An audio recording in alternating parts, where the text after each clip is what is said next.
Hi hello నేను మీ cinema. ఈరోజు నేను రికమెండ్ చేయబోయే మూవీ హీరో సుహాస్ యాక్ట్ చేసిన ఫ్యామిలీ డ్రామా. ఇప్పటి వరకు మనం సుహాస్ని ఒక మిడిల్ క్లాస్ పర్సన్ గానో లేదా మన ఇంటి పక్కన ఉండే మంచిగానో ఇలాంటి క్యారెక్టర్లో చూస్తుంటాము. కానీ ఈ ఫిలింలో తన క్యారెక్టర్ వాటన్నిటికీ క్వైట్ ఆపోజిట్గా ఉంటుంది.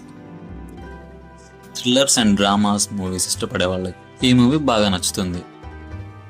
స్టోరీ విషయానికి వస్తే ఎప్పుడూ తిడుతూ షార్ట్ టెంపర్తో ఉండే సదాశివరావు, తన వైఫ్ పార్వతి అండ్ తన second son Lakshman and Lakshman wife యామినితో ఒకే ఇంట్లో ఉంటారు. లక్ష్మణ్కి ఏ జాబ్ లేకపోవడం వల్ల వాళ్ళ నాన్న తనని ఎప్పుడూ తిడుతూనే ఉంటాడు. ఇన్ టైంలో కనుక తను జాబ్ తెచ్చుకోలేకపోతే తనని బయటికి పంపించేస్తా అని చెప్పి బెదిరిస్తూ ఉంటాడు. ఇదిలా జరుగుతుండగా తన పెద్ద కొడుకైన రామ, అదే మన సుహాస్, వాళ్ళ బ్రదర్తో కలుస్తాడు. వీళ్ళిద్దరూ కలిసి వాళ్ళ నాన్న మీద పగ తెచ్చుకోవాలని చెప్పి తనని ప్యారలైజ్ చేస్తారు. షాక్ అవ్వకండి, సినిమా మొత్తం ఇలాంటి ట్విస్ట్లే ఉంటాయి. అసలు తన తండ్రిని ఎందుకు ప్యారలైజ్ చేశారు,